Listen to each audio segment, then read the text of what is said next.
Hello dear learners, ಈ ವಿಡಿಯೋದಲ್ಲಿ ನಾವು ಎಮಿಲಿ ಡಿಕನ್ಸನ್ ಅವರು ಬರೆದಿರತಕ್ಕಂತಹ because I could not stop for death ಅಂತಕ್ಕಂತಹ ಒಂದು ಪೋಯಮ್ ಅನ್ನ ಡಿಸ್ಕಷನ್ ಮಾಡ್ತಾ ಇದ್ದೇವೆ. ಈ ಭೂಮಿಯ ಮೇಲೆ ವಾಸಿಸ್ತಕ್ಕಂತಹ ಪ್ರತಿಯೊಂದು ಪ್ರಾಣಿಯು ಮನುಷ್ಯನನ್ನು ಸಹ ಒಳಗೊಂಡಂತೆ ಒಂದಲ್ಲ ಒಂದು ದಿನ ಸಾವಿಗೆ ಶರಣಾಗಲೇಬೇಕು. ಈ ಭೂಮಿಯ ಮೇಲೆ ಹುಟ್ಟಿದೆ ಅಂದ ಮೇಲೆ ಅದಕ್ಕೆ ಸಾವು ಇದ್ದೇ ಇರುತ್ತೆ. ಹೀಗೆ ಒಂದು ಸಾವಿನ ಥೀಮ್ ಅನ್ನ ತೆಗೆದುಕೊಂಡು ನಮ್ಮ ಪೋಯೆಟ್ ಅವರು because I could not stop for death ಅಂತಕ್ಕಂತಹ ಪೋಯಂ ನಲ್ಲಿ ಅವರಿಗೆ ಯಾವ ರೀತಿ ಸಾವು ಬಂದಿತು ಮತ್ತು ಸಾವನ್ನ ಅವರು ಯಾವ ರೀತಿ ಆಹ್ವಾನಿಸ್ತಾ ಇದ್ದಾರೆ ಅಂತಕ್ಕಂಥದ್ದನ್ನ ಈ ಪೋಯಂ ನಲ್ಲಿ ಡಿಸ್ಕಷನ್ ಮಾಡಿದ್ದಾರೆ. ಇವರು ತಮ್ಮ ದಿನನಿತ್ಯದ ಕೆಲಸಗಳಲ್ಲಿ ಬ್ಯುಸಿ ಆಗಿರ್ತಕ್ಕಂತಹ ಸಂದರ್ಭದಲ್ಲಿನೇ ಆ ಒಂದು ಸಾವು ಅಂತಕ್ಕಂಥದ್ದು ಇವರನ್ನ ಹುಡುಕಿಕೊಂಡು ಬರುತ್ತೆ. ಆ ಒಂದು ಸಾವು ಹತ್ತಿರ ಬಂದಾಗ ಇವರೇನು ಬ್ಯುಸಿ ಇರ್ತಾರೋ ಆ ಒಂದು ಸಾವಿನ ಜೊತೆ ತೆರಳಲಿಕ್ಕೆ ತಕ್ಷಣವೇ ಸಿದ್ಧರಿರೋದಿಲ್ಲ. ಹಾಗಾಗಿ ಆ ಸಾವು ತಾಳ್ಮೆಯಿಂದಾನೇ ಕೆಲ ಕಾಲ ನಮ್ಮ ಒಂದು ಪೋಯೆಟ್ಗಾಗಿ ಅಲ್ಲಿ ಕಾಯ್ತಾ ಇರುತ್ತೆ. ಆ ಡೆತ್ ಅಂತಕ್ಕಂಥದ್ದನ್ನ ನಮ್ಮ ಪೋಯೆಟ್ ಇಲ್ಲಿ ಪರ್ಸೋನಿಫಿಕೇಶನ್ ಆಗಿ ಯೂಸ್ ಮಾಡ್ತಾ ಇದ್ದಾರೆ. ಅಂದ್ರೆ ಆ ಸಾವನ್ನ ಒಬ್ಬ ವ್ಯಕ್ತಿಗೆ ಇಲ್ಲಿ ಕಂಪೇರ್ ಮಾಡ್ತಾ ಈ ಒಂದು ಪೋಯಂ ನಲ್ಲಿ ಡಿಸ್ಕಷನ್ ಮಾಡ್ತಾ ಇದ್ದಾರೆ. ಆ ಸಾವು ಅಂತಕ್ಕಂಥವನು ಕೆಲ ಕಾಲ ವೇಟ್ ಮಾಡ್ತಾನೆ ತುಂಬಾ ತಾಳ್ಮೆಯಿಂದಾನೆ ಮತ್ತು ನೋಡ್ಲಿಕ್ಕೆ ತುಂಬಾ ನಾಗರಿಕನ ರೀತಿ ಅಥವಾ ಸಿವಿಲಿಯನ್ ಆಗಿ, ಅಂದ್ರೆ ತುಂಬಾ ಕೈಂಡ್ ಆಗಿ ನಮ್ಮ ಪೋಯೆಟ್ಗೆ ಯಾವುದೇ ಒಂದು ಕ್ರೂರತೆಯಿಂದ ಅವನು ಆರಂಭದಲ್ಲಿ ನಡ್ಕೊಳ್ಳೋದಿಲ್ಲ. ಅವರು ತಮ್ಮ ಒಂದು ಪ್ರಯಾಣವನ್ನ ಒಂದು ಚಾರಿಯಟ್ ಅಥವಾ ರಥ ಅಂತ ಕರಿಬಹುದು ನಾವು. ಆ ರಥದಲ್ಲಿ ಆ ಡೆತ್ ನಮ್ಮ ಪೋಯೆಟ್ ನನ್ನ ಕರೆದುಕೊಂಡು ಹೋಗ್ತಾ ಇರ್ತಾನೆ. ಹಾಗೆ ಕರೆದುಕೊಂಡು ಹೋಗ್ತಕ್ಕಂತಹ ಸಂದರ್ಭದಲ್ಲಿನೇ ನಮ್ಮ ಪೋಯೆಟ್ಗೆ ಅವರ ಬಾಲ್ಯದ ದಿನಗಳಿರ್ಬೋದು ಮತ್ತು ಅವರ ಯೌವನದ ಕೆಲವೊಂದಿಷ್ಟು ಕ್ಷಣಗಳಿರ್ಬೋದು, ಅವುಗಳ ಒಂದು ಮೆಲುಕು ಕೂಡ ಅಥವಾ ನೆನಪು ಕೂಡ ಅವರಿಗೆ ಆಗುತ್ತೆ.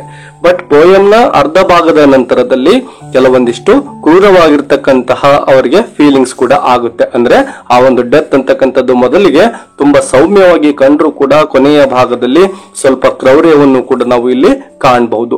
ಹೀಗೆ ಕರೆದುಕೊಂಡು ನಮ್ಮ ಪೋಯೆಟ್ ಅನ್ನ ಕರೆದುಕೊಂಡು ಹೋದಂತಹ ಡೆತ್ ಇಮ್ಮಾರ್ಟಾಲಿಟಿ ಕಡೆಗೆ ಅಥವಾ ಅಮರತ್ವದ ಕಡೆಗೆ ಪ್ರತಿ ವ್ಯಕ್ತಿಯನ್ನು ಕೂಡ ಕರೆದುಕೊಂಡು ಹೋಗುತ್ತದೆ ಅಂತಕ್ಕಂತಹ ಥೀಮ್ ಅನ್ನು ಕೂಡ ಈ ಒಂದು ಪೋಯಂ ಒಳಗೊಂಡಿದೆ. 1863ನೇ ಇಸವಿಯಲ್ಲಿ ಈ ಒಂದು ಪೋಯಂ ಅನ್ನ ಪಬ್ಲಿಷ್ ಮಾಡಲಾಗಿರುತ್ತೆ. ನೋಡಿ, ನಮ್ಮ ಪೋಯೆಟ್ ಈ ಒಂದು ಪೋಯಂ ಅನ್ನ ಬರೀಲಿಕ್ಕೆ ಮುಖ್ಯ ಕಾರಣ ಏನಪ್ಪಾ ಅಂದ್ರೆ ಅವರ ಒಂದು ಜೀವನದ ಅವಧಿಯಲ್ಲಿ ಅವರಿಗೆ ಆಪ್ತರಾಗಿರ್ತಕ್ಕಂತಹ ಅನೇಕ ವ್ಯಕ್ತಿಗಳ ಸಾವನ್ನ ಅವರು ಕಂಡಿರ್ತಾರೆ. ಅದರಿಂದಾಗಿ ಅವರಿಗೆ ತುಂಬಾನೇ ದುಃಖ ಆಗಿರುತ್ತೆ. ಹಾಗಾಗಿನೇ ಆ ಒಂದು ಸಾವು ಅಂತಕ್ಕಂತಹ ಥೀಮ್ ಅನ್ನ ಇಲ್ಲಿ ತೆಗೆದುಕೊಂಡು ಅವರು ಪೋಯಂ ಅನ್ನ ಬರೀತಾ ಇದ್ದಾರೆ. ಈ ಒಂದು ಪೋಯಂ ನಲ್ಲಿ ಟೋಟಲ್ 6 ಸ್ಟಾಂಜಾಸ್ ಇದಾವೆ. ಅಂದ್ರೆ 6 ಸ್ಟಾಂಜಾಸ್ ಗಳನ್ನು ನಾವು ಇಲ್ಲಿ ಕಾಣಬಹುದು ಮತ್ತು ಇದೊಂದು ಲಿರಿಕ್ ಪೋಯಂ ಆಗಿದೆ. ಮೇನ್ ಥೀಮ್ ಮೊದಲಿಗೆ ಹೇಳಿದಂತೆ ಡೆತ್ ಅಂಡ್ ಇಮ್ಮಾರ್ಟಾಲಿಟಿ ಅಥವಾ ಸಾವು ಮತ್ತು ಅಮರತ್ವ ಅಂತಕ್ಕಂತಹ ಅಂಶಗಳೇನಿದಾವೋ ಅವುಗಳು ಇಲ್ಲಿ ಪ್ರಮುಖವಾಗಿರ್ತಕ್ಕಂತಹ ಥೀಮ್ಗಳಾಗಿದ್ದಾವೆ. ಬನ್ನಿ ಈ ಪೋಯಂ ಅನ್ನ ನಾವು ಒಂದೊಂದೇ ಸ್ಟಾಂಜಾವನ್ನ ತೆಗೆದುಕೊಂಡು ಡಿಸ್ಕಷನ್ ಮಾಡ್ತಾ ಹೋಗೋಣ.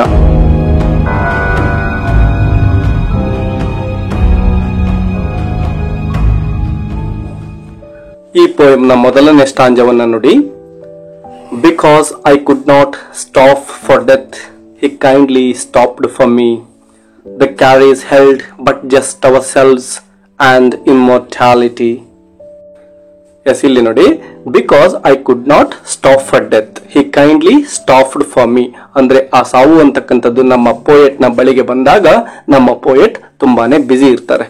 ಅದಕ್ಕೇನೆ ಅವರು ಇಲ್ಲಿ ಹೇಳ್ತಾ ಇದ್ದಾರೆ I could not stop for death. ಆ ಸಾವು ನನ್ನ ಬಳಿಗೆ ಬಂದಾಗ ನಾನೇನು ಕೆಲಸವನ್ನ ಮಾಡ್ತಾ ಇದ್ನೋ ಅದನ್ನ ನಾನು ನಿಲ್ಲಿಸ್ಲಿಲ್ಲ. ಹಾಗಾಗಿನೇ he kindly stopped for me. Yes, ಆ ಒಂದು ಸಾವು ಅಂತಕ್ಕಂಥವನು ನನಗೋಸ್ಕರ ತಾಳ್ಮೆಯಿಂದಾನೆ ಕಾದ. ಸ್ಟಾಪ್ ಅಂದ್ರೆ ತಾಳ್ಮೆಯಿಂದ ಕಾಯೋದು ಅಂತೇಳಿ ನಾವು ಇಲ್ಲಿ ಅರ್ಥ ಮಾಡ್ಕೋಬಹುದು. ನನಗೋಸ್ಕರ ಅಂದ್ರೆ ನಾನು ಅವನ ಜೊತೆ ಹೋರಾಡ್ಲಿಕ್ಕೆ ಸಿದ್ಧ ಆಗೋವರೆಗೂ ಕೂಡ ಆ ಸಾವು ನನ್ನ ಬಳಿ ತಾಳ್ಮೆಯಿಂದ ಕಾಯ್ತಾ ಇದ್ದ ಅಂತೇಳಿ ಪೋಯೆಟ್ ಹೇಳ್ತಾ ಇದ್ದಾರೆ.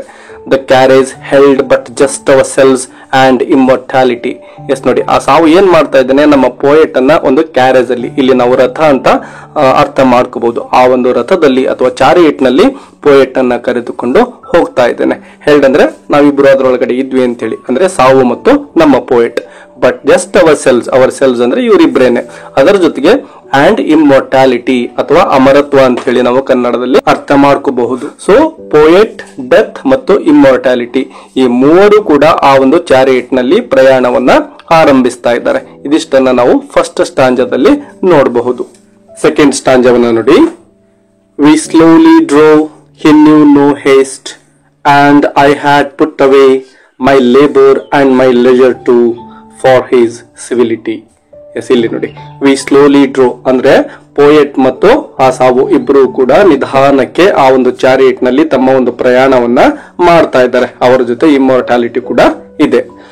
ಹಿ ನ್ಯೂ ನೋ ಹೇಸ್ಟ್ ಅಂದ್ರೆ ಆ ಸಾವು ಅಂತಕ್ಕಂಥವನು ಯಾವುದೇ ಒಂದು ಅವಸರವನ್ನ ಇಲ್ಲಿ ಮಾಡ್ತಾ ಇಲ್ಲ. ಹೇಸ್ಟ್ ಅಂದ್ರೆ ಅವಸರ ಅಂತೇಳಿ. ನೆಕ್ಸ್ಟ್ ಲೈನ್ ನೋಡಿ, and I had put away my labour and my leisure too. Yes, ಆ ಒಂದು ತಾಳ್ಮೆಯಿಂದ ಕಾಯ್ತಕ್ಕಂತಹ ಆ ಸಾವನ್ನ ನೋಡ್ಬಿಟ್ಟು ಮತ್ತು ಯಾವುದೇ ಒಂದು ಅವಸರವನ್ನ ಏನು ಮಾಡ್ತಾ ಇಲ್ವೋ ಅದನ್ನು ಮನಗಂಡಂತಹ ನಮ್ಮ ಪೋಯೆಟ್ ಏನ್ ಮಾಡ್ತಾ ಇದ್ದಾರೆ, I had put away my labour ಅಂದ್ರೆ ಏನು ಕೆಲಸವನ್ನ ಮಾಡ್ತಾ ಇದ್ರೋ ಅದನ್ನ ಬಿಡ್ತಾ ಇದ್ದಾರೆ. And my leisure too. Yes, ಆ ಒಂದು ಕೆಲಸವನ್ನ ಮಾಡಿದ ನಂತರದಲ್ಲಿ ದಣಿವಾಗುತ್ತೆ ಮತ್ತು ಕೆಲ ಕಾಲ ವಿಶ್ರಾಂತಿಯನ್ನ ಪಡೆದುಕೊಳ್ಬೇಕು ಅಂತಕ್ಕಂತಹ ಮನಸ್ಥಿತಿ ಎಲ್ರಿಗೂ ಇರುತ್ತಲ್ವಾ, ಅಂತಹ ಮನಸ್ಥಿತಿಯನ್ನ ನಮ್ಮ ಪೋಯಿಟ್ ಇಲ್ಲಿ ಹೊಂದ್ತಾ ಇಲ್ಲ. ಯಾಕಪ್ಪ ಅಂದ್ರೆ ಆ ತಾಳ್ಮೆಯಿಂದ ಆ ಸಾವು ಕಾಯ್ತಾ ಇರೋದನ್ನ ನೋಡ್ಬಿಟ್ಟು ಎಲ್ಲ ಕೆಲಸವನ್ನು ಬಿಡ್ತಾರೆ ಮತ್ತು ವಿಶ್ರಾಂತಿಯನ್ನು ಕೂಡ ಬಿಟ್ಟು ಆ ಸಾವಿನ ಜೊತೆ ಹೊರಡ್ಲಿಕ್ಕೆ ಪೋಯೆಟ್ ಸಿದ್ಧರಾಗ್ತಾ ಇದ್ದಾರೆ. ಫಾರ್ ಹಿಸ್ ಸಿವಿಲಿಟಿ ಅಂದ್ರೆ ಆ ಒಂದು ಸಾವಿನ ಒಂದು ಕೈಂಡ್ನೆಸ್ ಏನಿತ್ತೋ, ತಾಳ್ಮೆ ಏನಿತ್ತೋ ಅದನ್ನ ನೋಡ್ಬಿಟ್ಟು ಇವರು ತಮ್ಮೆಲ್ಲ ಕೆಲಸವನ್ನ ಬದಿಗಿಟ್ಟು ತಮ್ಮ ಪ್ರಯಾಣವನ್ನ ಆರಂಭಿಸಲಿಕ್ಕೆ ಸಿದ್ಧರಾಗ್ತಾ ಇದ್ದಾರೆ. Third stanza. We passed the school where children strove at recess in the ring. We passed the fields of gazing grain. We passed the setting sun. Yes, ಈ ಒಂದು ಸ್ಟಾಂಜದಲ್ಲಿ ಪೋಯೆಟ್ ಅವರು ತಮ್ಮ ಒಂದು ಪ್ರಯಾಣವನ್ನ ಮುಂದುವರಿಸತಕ್ಕಂತಹ ಸಂದರ್ಭದಲ್ಲಿ ಏನೆಲ್ಲವನ್ನ ನೋಡ್ತಾ ಇದ್ದಾರೆ ಅಂತಕ್ಕಂಥದ್ದನ್ನ ನಾವು ಗಮನಿಸಬಹುದಾಗಿದೆ. ಫಸ್ಟ್ ಲೈನ್ ನೋಡಿ, ವಿ ಪಾಸ್ಡ್ ದ ಸ್ಕೂಲ್ ಅಂದ್ರೆ ಇವರು ಪ್ರಯಾಣವನ್ನ ಮುಂದುವರಿಸ್ತಾ ಇರತಕ್ಕಂತಹ ಸಂದರ್ಭದಲ್ಲಿ ಒಂದು ಶಾಲೆಯನ್ನ ನೋಡ್ತಾ ಇದ್ದಾರೆ. Where children strove at recess in the ring. Yes, ಅದೊಂದು ಬಿಡುವಿನ ಒಂದು ಸಮಯ ಆಗಿತ್ತು. ಅಂದ್ರೆ ಮಕ್ಕಳಿಗೆಲ್ಲ ವಿಶ್ರಾಂತಿಯ ಒಂದು ಸಮಯ ಅದಾಗಿರುತ್ತೆ. ಹಾಗಾಗಿ ಆ ಮಕ್ಕಳೆಲ್ಲ ಕೂಡ ಸರ್ಕಲ್ ಅಲ್ಲಿ ಕುಳಿತುಕೊಂಡು ಆಟವನ್ನ ಆಡ್ತಾ ಇದ್ದಾರೆ. ಇನ್ ದ ರಿಂಗ್ ಅಂದ್ರೆ ಮಕ್ಕಳೆಲ್ಲ ಸರ್ಕಲ್ ಅಲ್ಲಿ ಕುತ್ಕೊಂಡಿದ್ದಾರೆ ಅಂತೇಳಿ ಅರ್ಥ ಮಾಡ್ಕೋಬೇಕು. ಮತ್ತು ರಿಸೆಸ್ ಅಂದ್ರೆ ಅವರ ಒಂದು ರೆಸ್ಟ್ ಟೈಮ್ ಅದಾಗಿರುತ್ತೆ, ವಿಶ್ರಾಂತಿಯ ಸಮಯ ಅದಾಗಿರುತ್ತೆ ಅಂತೇಳಿ. ಇನ್ನು ಥರ್ಡ್ ಲೈನ್ ನೋಡಿ, we passed the fields of gazing grain. ಹಾಗೆ ಒಂದು ಶಾಲೆಯನ್ನ ಬಿಟ್ಟು ಮುಂದೆ ಹೋದಂತಹ ಸಂದರ್ಭದಲ್ಲಿ ಇವರಿಗೆ ಕಾಣಿಸ್ತಕ್ಕಂತಹ ದೃಶ್ಯ ಯಾವ್ದಾಗಿತ್ತಪ್ಪ ಅಂದ್ರೆ ಗ್ರೇನ್. ಗ್ರೇಜಿಂಗ್ ಗ್ರೇನ್ ಅಂದ್ರೆ ಫೀಲ್ಡ್ಸ್ ಅಂದ್ರೆ ಹೊಲಗದ್ದೆಗಳಲ್ಲಿ ಬೆಳೆದಿರ್ತಕ್ಕಂತಹ ದವಸ ಧಾನ್ಯಗಳು ಅಥವಾ ಏನು ಬೆಳೆ ಬೆಳೆದಿರುತ್ತೋ ಅದೆಲ್ಲವನ್ನ ಇವರು ನೋಡ್ತಾ ಇದ್ದಾರೆ. We passed the setting sun. Yes, ಇವರು ಹಾಗೆ ಮುಂದೆ ಹೋಗ್ತಾ ಇದ್ದಾರೆ. ಸೆಟ್ಟಿಂಗ್ ಸನ್ ಅಂದ್ರೆ ಸೂರ್ಯಾಸ್ತವಾಗ್ತಕ್ಕಂತಹ ಸಮಯ ಅದಾಗಿತ್ತು. ಸೂರ್ಯ ಮುಳುಗ್ತಾ ಇದ್ದ, ಅದನ್ನು ನೋಡ್ತಾ ಇವರು ತಮ್ಮ ಪ್ರಯಾಣವನ್ನ ಮುಂದುವರಿಸ್ತಾ ಇದ್ದಾರೆ. ಇದರ ಅರ್ಥ ಇಷ್ಟೇನೆ, ನಮ್ಮ ಪೋಯೆಟ್ ಸಾವನ್ನ ಅಪ್ತಕ್ಕಂತಹ ಒಂದು ಸಮಯ ಯಾವ್ದಾಗುತ್ತಪ್ಪ ಅಂದ್ರೆ ಸಾಯಂಕಾಲದ ಅವಧಿ ಅಂತೇಳಿ ನಾವು ಇಲ್ಲಿ ಅರ್ಥ ಮಾಡ್ಕೋಬಹುದಾಗಿದೆ. ಈ ಪೋಯಂನ 4ನೇ ಸ್ಟಾಂಜವನ್ನ ನೋಡಿ, or rather he passed us. The dews drew quivering and chill, for only gossamer, my gown, my tippet, only tulle. ನಾವು ಮೊದಲಿನ 3 ಸ್ಟಾಂಜಾಗಳಲ್ಲಿ ಆ ಸಾವು ಅಥವಾ ಡೆತ್ ಅಂತಕ್ಕಂಥದ್ದು ಯಾವ ರೀತಿ ಕೈಂಡ್ ಆಗಿ ನಮ್ಮ ಪೋಯೆಟ್ಗೆ ಕಾಣಿಸ್ತು ಅಂತಕ್ಕಂಥದ್ದನ್ನ ನೋಡಿದ್ವಿ. ಆದ್ರೆ 4th ಸ್ಟಾಂಜಾದಲ್ಲಿ ಇಲ್ಲಿ ಟೋನ್ ಚೇಂಜ್ ಆಗ್ತಾ ಇದೆ. ಮೊದಲಿಗೆ ತುಂಬಾ ಸೌಮ್ಯವಾಗಿ ಕಂಡಂತಹ ಆ ಸಾವು ಇಲ್ಲಿ ಸ್ವಲ್ಪ ಕ್ರೂರತೆಯನ್ನ ನಮ್ಮ ಪೋಯೆಟ್ಗೆ ತೋರಿಸ್ತಾ ಇದೆ. ಬನ್ನಿ ಈ ಒಂದು ಸಾಲುಗಳನ್ನ ನೋಡೋಣ. R rather he passed us ಅಂದ್ರೆ ನಾವು ಏನು ಥರ್ಡ್ ಸ್ಟಾಂಜಾದ ಕೊನೆಯ ಲೈನ್ ಅನ್ನ ಏನ್ ನೋಡಿದ್ವೋ, ವಿ ಪಾಸ್ಡ್ ದ ಸೆಟ್ಟಿಂಗ್ ಸನ್ ಅಂದ್ರೆ ನಾವು ಮುಳುಗ್ತಕ್ಕಂತಹ ಸೂರ್ಯನನ್ನ ಬಿಟ್ಟು ಮುಂದೆ ಹೋದ್ವಿ ಅಂತೇಳಿ ಏನು ಪೋಯೆಟ್ ಹೇಳ್ತಾ ಇದ್ರು ಅದಕ್ಕೆ ವಿರುದ್ಧವಾದಂತಹ ಲೈನ್ ಅನ್ನ ಇಲ್ಲಿ ಫಸ್ಟ್ ಲೈನ್ ಅಲ್ಲಿ ಹೇಳ್ತಾ ಇದ್ದಾರೆ. R rather he passed us. S, ಆ ಒಂದು ಸೂರ್ಯನೇ ನಮ್ಮನ್ನ ಬಿಟ್ಟು ಇಲ್ಲಿ ಪಾಸ್ ಆಗ್ತಾ ಇದ್ದಾನೆ, ಮುಂದಕ್ಕೆ ಹೋಗ್ತಾ ಇದ್ದಾನೆ ಅಂತೇಳಿ ಪೋಯೆಟ್ ಹೇಳ್ತಾ ಇದ್ದಾರೆ. ನೆಕ್ಸ್ಟ್ ಲೈನ್ ನೋಡಿ, the dews drew quivering and chill. Yes, ಇಲ್ಲಿ ನಿಜವಾಗ್ಲೂ ಈ ಒಂದು ಪೋಯಂ ನ ಟೋನ್ ಚೇಂಜ್ ಆಗ್ತಾ ಇದೆ. ಯಾಕೆಂದ್ರೆ ಡ್ಯೂಸ್ ಅಥವಾ ಮಂಜು ಅಂತೇಳಿ ನಾವು ಇಲ್ಲಿ ಅರ್ಥ ಮಾಡ್ಕೋಬಹುದು. ಅಂದ್ರೆ ಅಲ್ಲಿ ತುಂಬಾ ಕೋಲ್ಡ್ ಆಗಿರ್ತಕ್ಕಂತಹ ಮಂಜು ಬೀಳ್ತಾ ಇದೆ ಇವರ ಒಂದು ಪ್ರಯಾಣದ ಸಮಯದಲ್ಲಿ. ಡ್ರೂ ಕ್ಯೂವರಿಂಗ್, ಆ ಮಂಜು ಏನೆಲ್ಲ ತರ್ತಾ ಇದೆ, ನಡುಕವನ್ನ ತರ್ತಾ ಇದೆ. ಯಾಕೆಂದ್ರೆ ಚಿಲ್ ಅಂದ್ರೆ ಅಲ್ಲಿ ತುಂಬಾ ಕೋಲ್ಡ್ ಆಗಿರ್ತಕ್ಕಂತಹ ಒಂದು ವಾತಾವರಣ ನಿರ್ಮಾಣ ಆಗಿರುತ್ತೆ. ಹಾಗಾಗಿ ಅಲ್ಲಿ ಈ ನಮ್ಮ ಪೋಯೆಟ್ ನಡುಗ್ತಾ ಇದ್ದಾರೆ. For only gossamer, my gown, my tippet, only tulle ಅಂದ್ರೆ ಇವರು ಧರಿಸಿರ್ತಕ್ಕಂತಹ ಬಟ್ಟೆ ಆ ಒಂದು ಚಳಿಯಿಂದ ರಕ್ಷಣೆ ಮಾಡ್ಕೊಳ್ಳಿಕ್ಕೆ ಸಾಧ್ಯ ಆಗದೆ ಇರತಕ್ಕಂತಹ ಬಟ್ಟೆ ಅದಾಗಿರುತ್ತೆ. ಅಂದ್ರೆ ಇವರು ಧರಿಸಿದ್ದಂತಹ ಬಟ್ಟೆ ತುಂಬಾ ತೆಳುವಾಗಿರ್ತಕ್ಕಂಥದ್ದಾಗಿತ್ತು, ತುಂಬಾ ಕಂಫರ್ಟಬಲ್ ಆಗಿರ್ತಕ್ಕಂತಹ ಬಟ್ಟೆ ಅದಾಗಿರ್ಲಿಲ್ಲ. ಹಾಗಾಗಿನೇ ಅಲ್ಲಿ ಬಿದ್ದಂತಹ ಆ ಒಂದು ಚಿಲ್ ಅಥವಾ ಕೋಲ್ಡ್ ಏನಿತ್ತೋ ಅದರಿಂದ ಇವರಿಗೆ ರಕ್ಷಣೆ ಇರಲಿಲ್ಲ. ಹಾಗಾಗಿನೇ ಆ ಒಂದು ಚಳಿಯಿಂದಾಗಿ ನಮ್ಮ ಪೋಯೆಟ್ ಆ ಒಂದು ಚಾರಿಯೇಟ್ ನಲ್ಲಿ ನಡುಗ್ತಾ ಇದ್ದಾರೆ.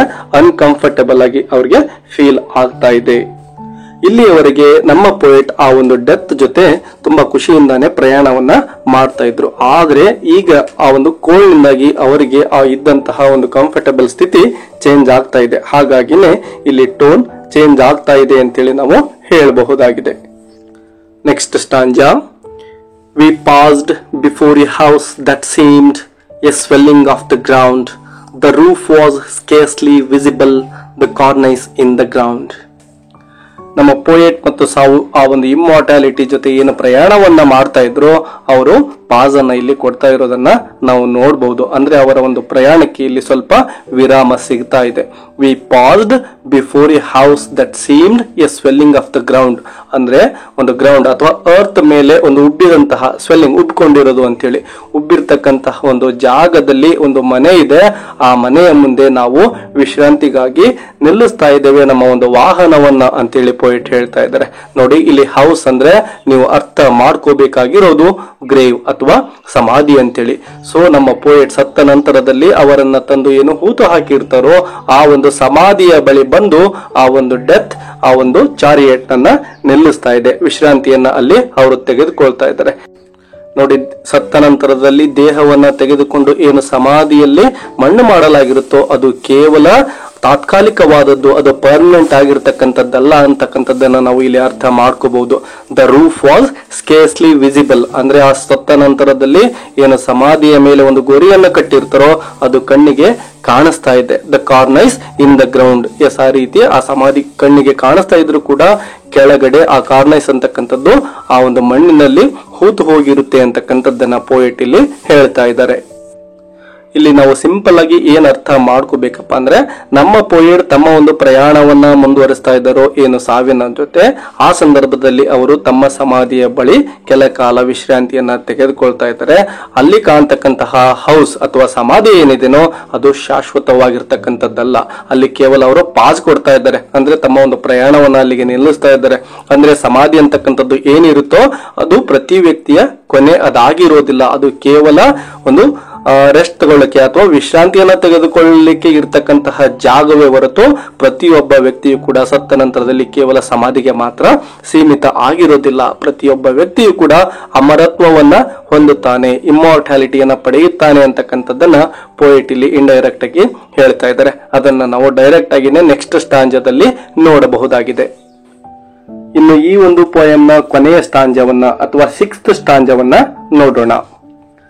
Since then it is centuries and it feels shorter than the day. I first surmised the horses' heads were toward eternity. Yes, ಇಲ್ಲಿ ನೋಡಿ, ಈ ಒಂದು ಸ್ಟಾಂಜಾದಲ್ಲಿ ನಮ್ಮ ಪೋಯೆಟ್ ಏನ್ ಹೇಳ್ತಾ ಇದ್ದಾರಪ್ಪ ಅಂದ್ರೆ ಅವರು ಆಲ್ರೆಡಿ ಸತ್ ಬಿಟ್ಟು ಎಷ್ಟೋ ವರ್ಷಗಳು ಕಳೆದು ಹೋಗಿವೆ, ಆದರೆ ಅದೇ ದಿನಾನೇ ತಾನು ಸಾವನ್ನ ಅಪ್ಪಿದ್ದೇನೆ ಅಂತಕ್ಕಂತಹ ಒಂದು ಫೀಲಿಂಗ್ ಅವರಲ್ಲಿ ಇದೆ.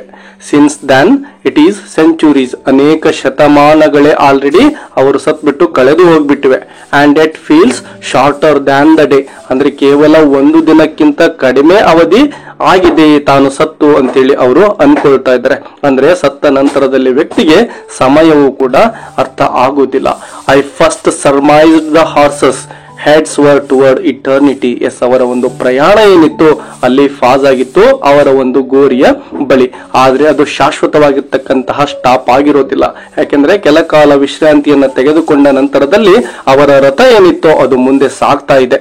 ಯಾಕೆ ಅಂದ್ರೆ ಅವರು ಹೋಗ್ತಾ ಇರತಕ್ಕಂಥದ್ದು ಇಟರ್ನಿಟಿ ಕಡೆ ಅಥವಾ ಇಮ್ಮಾರ್ಟಾಲಿಟಿ, ಅಮರತ್ವದ ಕಡೆ ಅವರ ಪ್ರಯಾಣ ಸಾಗ್ತಾ ಇದೆ. ಪ್ರತಿಯೊಬ್ಬ ವ್ಯಕ್ತಿಯು ಸತ್ತ ನಂತರದಲ್ಲಿ ಅವನ ದೇಹ ನಾಶ ಆಗಬಹುದು, ಆದರೆ ಅವರ ಆತ್ಮ ಅಂತಕ್ಕಂಥದ್ದು ಪರ್ಮನೆಂಟ್ ಆಗಿ ಈ ಜಗತ್ತಲ್ಲಿ ಇರುತ್ತೆ ಅಂತಕ್ಕಂತಹ ಒಂದು ಥೀಮ್ ಅನ್ನು ಕೂಡ ಈ ಒಂದು ಸ್ಟಾಂಜಾದ ಮೂಲಕ ನಮ್ಮ ಪೋಯೆಟ್ ಹೇಳ್ತಾ ಇದ್ದಾರೆ. ಈ ಒಂದು ಸ್ಟಾಂಜಾದ ಥರ್ಡ್ ಲೈನ್ ನೋಡಿ, ಐ ಫಸ್ಟ್ ಸರ್ಮೈಸ್ಡ್ ಅಂದ್ರೆ ಊಹೆಯನ್ನ ಮಾಡ್ಕೊಳ್ತಾ ಇದ್ದಾರೆ. ಅಂದ್ರೆ the horses heads were toward eternity, ಆ ಒಂದು ಕುದುರೆಗಳು ಆ ರಥವನ್ನ ತೆಗೆದುಕೊಂಡು ಏನು ಮುಂದೆ ಸಾಗ್ತಾ ಇದ್ವೋ ಅವುಗಳು ಅಮರತ್ವದ ಕಡೆಗೆ ಸಾಗ್ತಾ ಇದ್ದೇವೇನೋ ಅಂತಕ್ಕಂತಹ ಊಹೆಯನ್ನ ನಮ್ಮ ಪೋಯಟ್ ಇಲ್ಲಿ ಮಾಡ್ಕೊಳ್ತಾ ಇದ್ದಾರೆ. ಇದಕ್ಕೆ ಕಾರಣ ಏನಪ್ಪಾ ಅಂದ್ರೆ ಕೇವಲ ತಾತ್ಕಾಲಿಕವಾಗಿರ್ತಕ್ಕಂತಹ ವಿಶ್ರಾಂತಿಯನ್ನ ತೆಗೆದುಕೊಳ್ಳಿಕ್ಕೆ ಅವರು ಗ್ರೇವ್ ಮುಂದೆ ನಿಂತಿದ್ದಾರೆ. ಅಂದ್ರೆ ಅವರು ಇನ್ನೂ ಕೂಡ ಪ್ರಯಾಣವನ್ನ ಮುಂದುವರಿಸಲೇಬೇಕಾಗಿರುತ್ತೆ. ಹಾಗಾದ್ರೆ ಆ ಒಂದು ಪ್ರಯಾಣ ಎಲ್ಲಿಗೆ ಹೋಗುತ್ತೆ ಅಂತಕ್ಕಂಥದ್ದು ಅವರಿಗೆ ಒಂದು ಪ್ರಶ್ನೆ ಆಗಿರುತ್ತೆ. ಹಾಗಾಗಿನೇ ಅವರು ಇಲ್ಲಿ ಸರ್ಮೈಸ್ಡ್ ಅಥವಾ ಒಂದು ಗೆಸ್ ಅನ್ನ ಮಾಡ್ತಾ ಇದ್ದಾರೆ. ಎಲ್ಲಿಗೆ ಹೋಗ್ತಾ ಇದೆ ಈ ಒಂದು ಹಾರ್ಸಸ್ಗಳು, ರಥವನ್ನ ಎಲ್ಲಿಗೆ ಎಳೆದುಕೊಂಡು ಹೋಗ್ತಾ ಇದ್ದೇವೆ ಅಂದ್ರೆ heads were toward eternity. Heads ಅಂದ್ರೆ ಮುಂದೆ ಸಾಗೋದು ಅಂತೇಳಿ. ಎಲ್ಲಿಗೆ ಮುಂದೆ ಸಾಗ್ತಾ ಇದ್ದಾವೆ? ಟುವರ್ಡ್ ಇಟರ್ನಿಟಿ, ಅಮರತ್ವದ ಕಡೆಗೆ. S dear learners, Emily Dickinson ಅವರ ತುಂಬಾ ಅದ್ಭುತವಾಗಿರ್ತಕ್ಕಂತಹ ಒಂದು ಪೋಯಮ್ ಅನ್ನ ನಾವು ಈ ವಿಡಿಯೋದಲ್ಲಿ ಡಿಸ್ಕಷನ್ ಮಾಡಿದ್ದೇವೆ. ಇದೇ ರೀತಿಯ ಇಂಗ್ಲಿಷ್ ಲಿಟರೇಚರ್ನ ಯಾವುದಾದ್ರೂ ಪೋಯಮ್ಗಳು ನಿಮಗೆ ಕನ್ನಡದಲ್ಲಿ ಎಕ್ಸ್ಪ್ಲನೇಷನ್ ಬೇಕು ಅಂದ್ರೆ ಅವು ಯಾವುವು ಅಂತಕ್ಕಂಥದ್ದನ್ನ ಕಾಮೆಂಟ್ ಬಾಕ್ಸ್ ಅಲ್ಲಿ ಕಾಮೆಂಟ್ ಮಾಡಿ. ಅಂತಹ ವಿಡಿಯೋಗಳನ್ನ ಮುಂದಿನ ದಿನಗಳಲ್ಲಿ ಮಾಡಿ ಈ ಒಂದು ಚಾನೆಲ್ ನಲ್ಲಿ ಅಪ್ಲೋಡ್ ಮಾಡಲಾಗುತ್ತೆ ಅಂತ ಹೇಳ್ತಾ ಈ ವಿಡಿಯೋವನ್ನ ಮುಗಿಸೋಣ. ಮತ್ತೊಂದು ಇಂಟ್ರೆಸ್ಟಿಂಗ್ ಆಗಿರ್ತಕ್ಕಂತಹ ಲಿಟರೇಚರ್ ವಿಡಿಯೋದೊಂದಿಗೆ ಸಿಗೋಣ. ಅಲ್ಲಿವರೆಗೂ take care and keep learning. Bye bye.